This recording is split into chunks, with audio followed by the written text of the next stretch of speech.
What's up, YouTube? This is your boy John from the Jersey Shore, and I am back with you today to give you my review of the 1983 film, The Twilight Zone.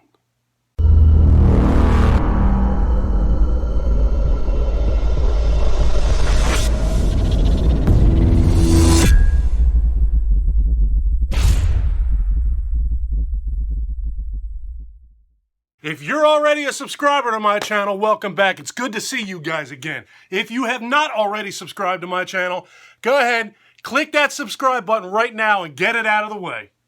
The Twilight Zone is a series of 4 short stories directed by John Landis, Steven Spielberg, George Miller, and Joe Dante. In our first story, directed by John Landis, we're dealing with a guy. He comes walking into a bar. He sits down at the table to talk to a couple of his buddies, and he's just a racist scumbag. He's talking about black people. He's talking about Jewish people. He's just overly racist, and he's not trying to be quiet about it.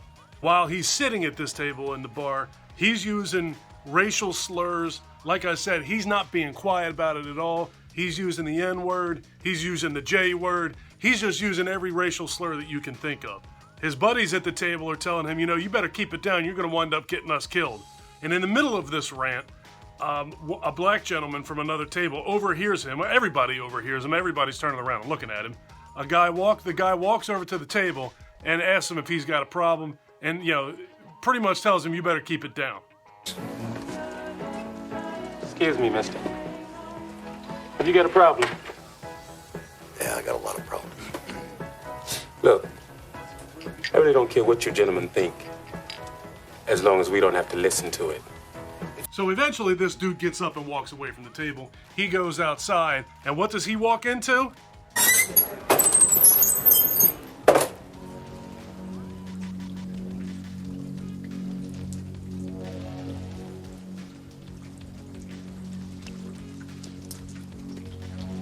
This dude is in Nazi Germany.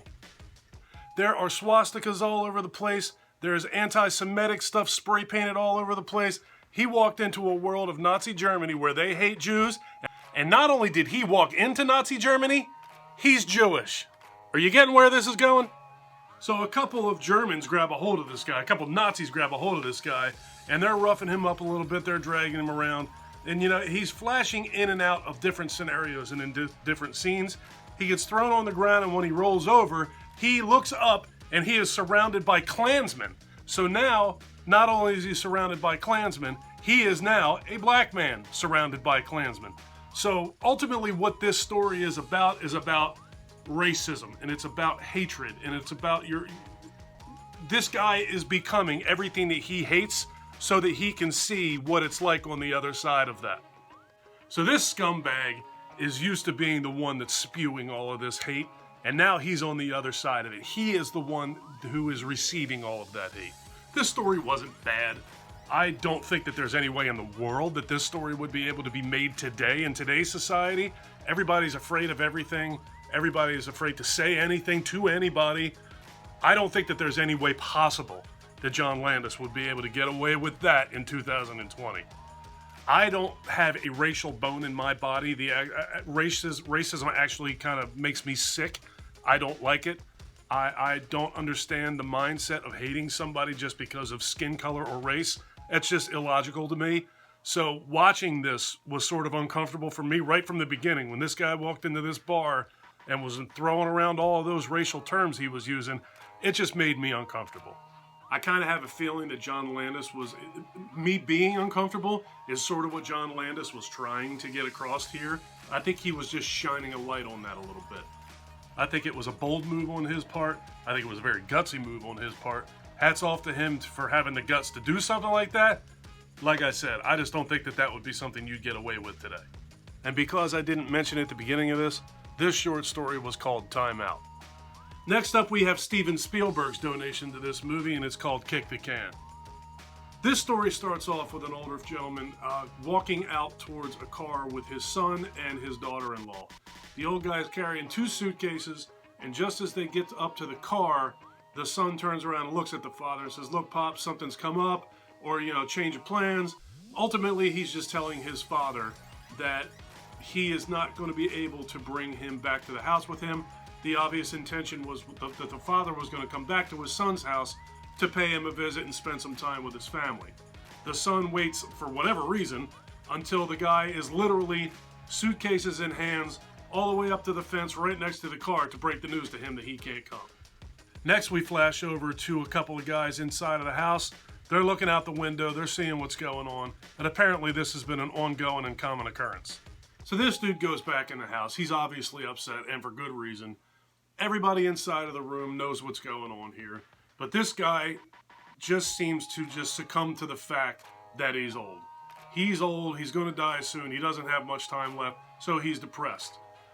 In walks Scatman Crothers' character, and he walks in and almost immediately starts talking to them about a younger mindset, talking about what they liked to do when they were younger. You know, one guy liked to climb, another girl liked to play with her cat. Just different things that these guys, these older people like to do when they were younger. So Scatman says his favorite thing to do, and what he was into when he was a kid, was he really enjoyed playing kick the can.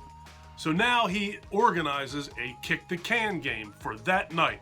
He tells everybody, we're playing tonight, get yourself ready. He goes around that night, wakes everybody up, they all go outside, and they do play kick the can. The really cool twist here is once they're out there, Scatman sits down in a chair, he's as happy as could be, he's enjoying what he's watching. You see every single one of these kids, or one of these elderly senior citizens, transform back into the child that they once were. But remember the elderly gentleman whose son left him? He did not go to play kick the can. He said, you guys are crazy. You're going to go out there running around and dancing around, and one of you guys are going to break your ankles, you're going to break your bones, you're old, you're brittle, you can't do it, your body can't take it, and I know I'm not going to go out there and get hurt. So he stayed in bed. He realizes that all of these senior citizens are now, they've embraced their youth. They're back feeling young again, and he's still the miserable old man that he was at the beginning of the movie. You doing kids in the bed?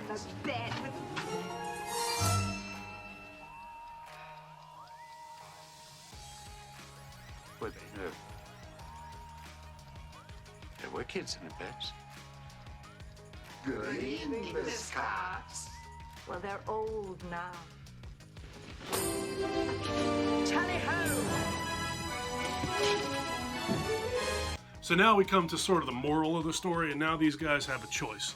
Do you want to stay children and keep the mind that you have now and live through the life that you've already lived, and you have to watch your loved ones come and go, you have to watch people that you care for die, you have to go through all of your life experiences again, or would you like to go back inside, remain the senior citizen that you are, retain all of your memories and your life experiences, but now you have a youthful mind? Please. Take me with you. I want to go too. You can't come with me, Leo.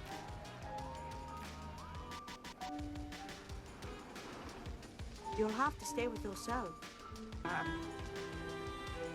ready now. I'm ready. I thought this one was really good. You can definitely tell that this is made by Steven Spielberg and not somebody who's in the horror genre. This one had a really nice feel to it. It's actually even almost kind of weird that this is considered to be a horror movie with this particular story, because it's really not scary at all in any way whatsoever, but it's definitely a very nice story, and I thoroughly enjoyed this one.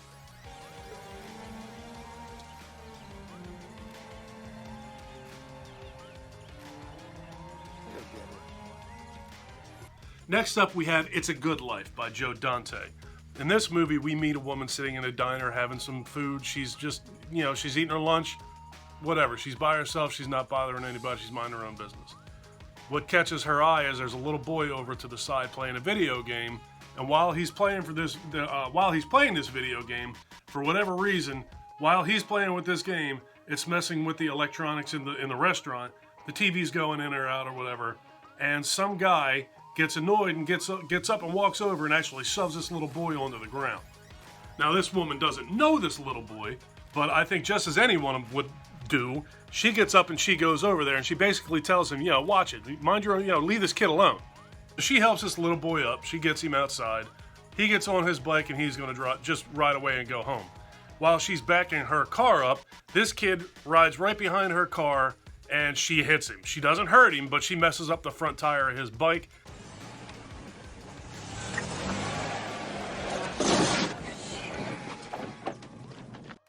The bike is not rideable at this point. She offers to give him some money so he can go have it fixed.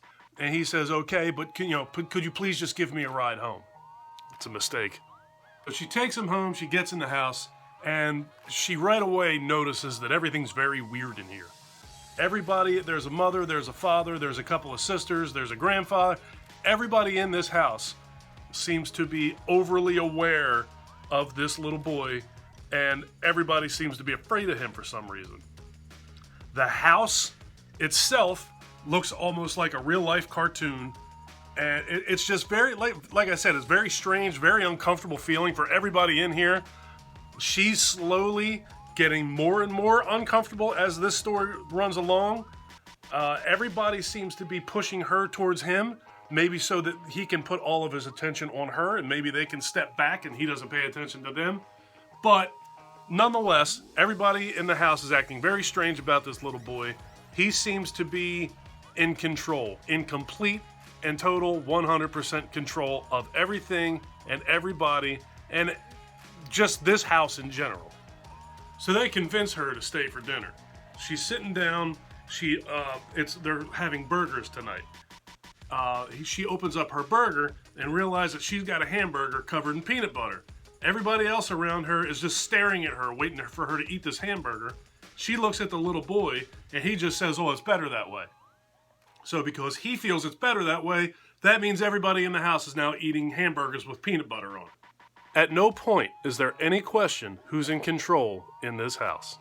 So soon we meet his sister, his real sister. Apparently this other chick is not his real sister. And you see the back of her, or I should say that this woman sees the back of her, never sees her face. And when they walk out of the room, the camera pans down and she doesn't have a mouth. So apparently that's the sort of thing that happens when you give any sort of pushback to this kid. You talk back to him, he doesn't politely ask you to be quiet. He doesn't even rudely say shut up. He makes your mouth disappear. So I guess it's best to stay on his good side. Isn't it fun? We do it a lot. Yeah, you'll love it here, really. Like it, you really, I promise. No, I swear to you, you'll like it.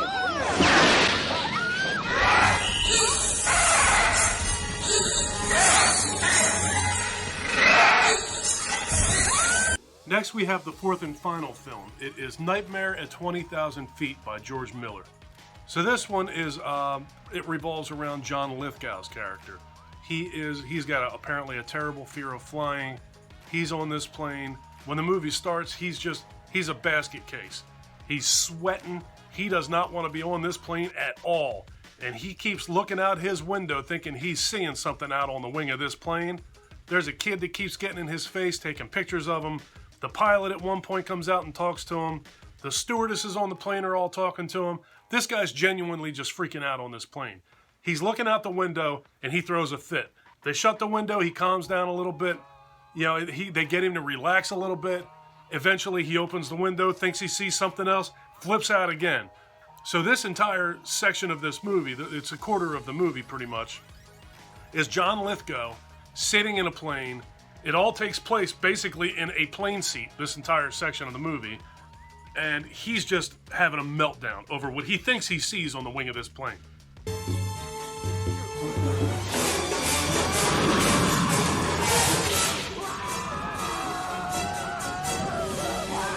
This is literally what this entire story is about.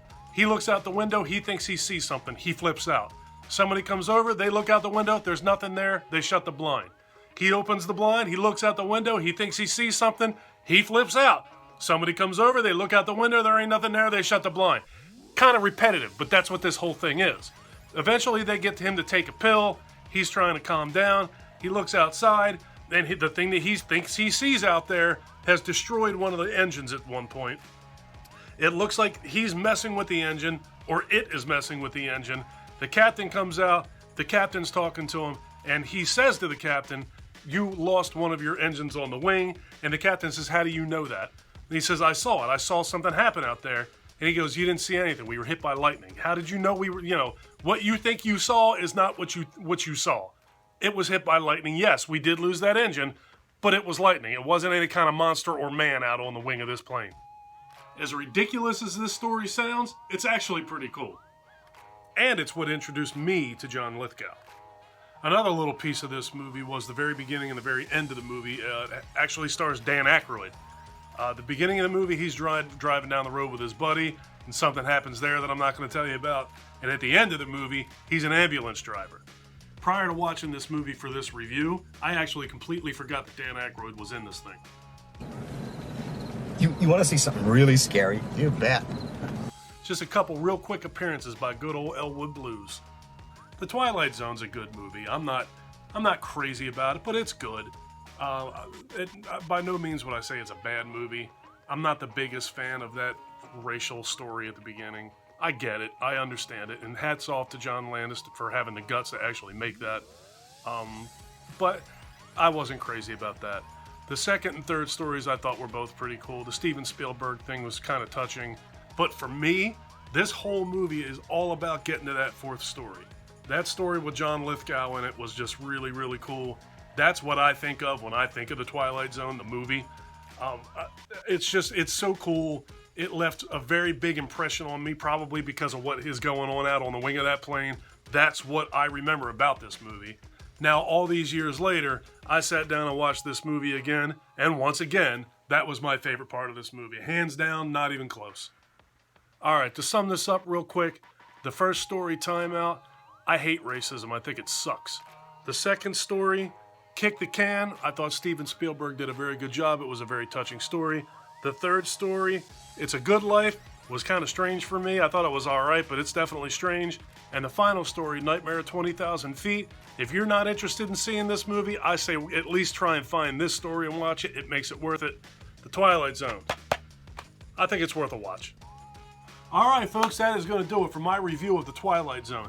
If you like this video, please give me a thumbs up. If you really like this video, please subscribe to my channel. I would love for you to go on this journey with me. Take care of yourself. Take care of each other. Have a kick-ass day, and thank you for watching.